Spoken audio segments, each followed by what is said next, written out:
ఉత్తరప్రదేశ్ ముఖ్యమంత్రి మాననీయ యోగిజీ, అలాగే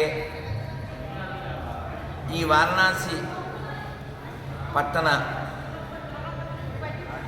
parliament member అయినటువంటి మాననీయ ప్రధానమంత్రి మోడీ గారికి, ఈ ఉత్తరప్రదేశ్లో రాజ్యసభ సభ్యులైనటువంటి శ్రీమాన్ లక్ష్మణ్ గారికి,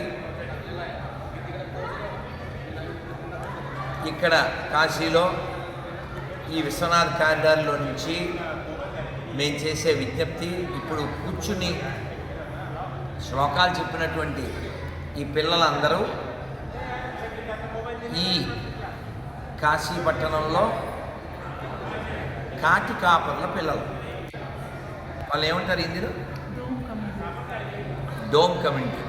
అయితే ఒక వారికి ప్రధానమంత్రి గారికి, ముఖ్యమంత్రి గారికి, రాజ్యసభ సభ్యులైనటువంటి లక్ష్మణ్ గారికి మా యొక్క విజ్ఞప్తి ఏమిటంటే, ఈ పిల్లలు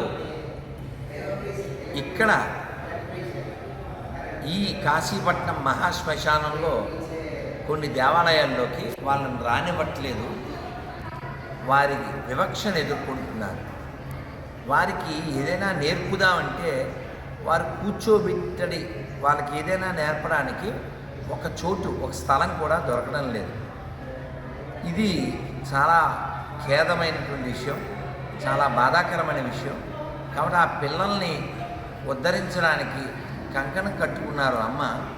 వారికి మనం తోడ్పాటును అందించి మన హిందువుల్లో మన బంధువులైనటువంటి ఆ పరివారాల్ని మనం దగ్గరికి తీసుకుని వాళ్ళకి ధర్మ, దేశ, దైవ భక్తిని అబ్బేలా చేయాలి.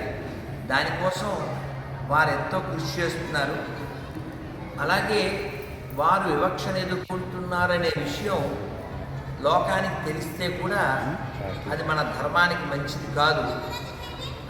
అంటే అందరూ చెడ్డవాళ్ళు కాకపోయినా అది అందరూ చెడ్డవాళ్ళు అనే భావన కలగజేస్తారు. కాబట్టి వారు ఖేదం పొంది ఏదో ఒక పాషాణ మతం వైపు ఆమోదం చెందేలా కాకుండా వారికి విశ్వనాథుడు మా తండ్రి అనేటువంటి భావన వారి హృదయంలో ఉంది. కానీ వారు ఖేదాన్ని పొందడం వలన ఎప్పుడో భేదం చెంది ఆ ఖేదంతో ఏదో ఒక దాంట్లోకి వెళ్ళి వారు స్వధర్మ నిష్ఠులు కాకుండా అధర్మ నిష్ఠులు అయిపోతారు.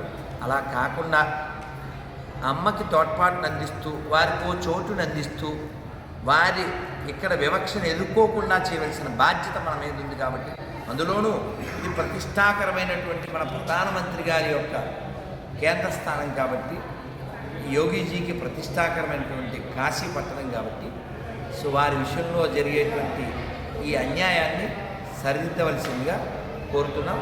మాననీయ లక్ష్మణ్జీ, ఈ విషయాన్ని యోగి గారికి, మోడీ గారికి మీరే చేరవేస్తారని ఆశిస్తూ, కాశీ విశ్వనాథ్ బాబాకి జై, శ్రీ అన్నపూర్ణ మాయకి జై, శ్రీ విశాలాక్షి మాయకి జై. నమః పార్వతీపతే.